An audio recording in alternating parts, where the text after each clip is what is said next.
પછી પ્રભુ યીશુ અને એના સેલા ગલીલની ઢંઢ પાર કરીને ગદરીના ઇલાકામાં પહોંચ્યા તો અહીંયા બે આદમી મક્કામાંથી નહેરીને પ્રભુ યીશુ કને આવ્યા. એ બેઓને ભૂત સોંટેલ હતા. બહુ એટલા ખતરનાક હતા કે કોઈ પણ એ રસ્તેથી મટી ના કહેતું.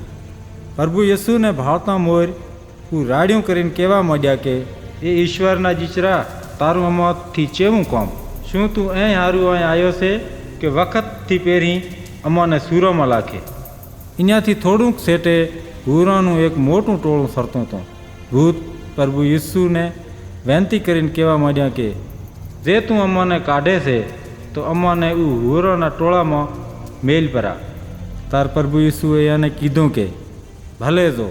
પછી ભૂત એમાંથી નહેરીને હુરોમાં જતો રહ્યો અને બધાય હુર જબલ માથેથી ધોળતા નેસા ઢંઢમાં રહીને પડ્યા અને પાણીમાં ડૂબીને મરી જા. હુવર સાર્યાવાળા શહેર સામે દોડી જા અને જઈને મનખોને એ બધી વાત સંભળાવી કે ભૂત સોંટેલ આદમીઓથી શું છું. પછી શહેરના બધાય મનક પ્રભુ યીશુથી મળવા સારું આવ્યા.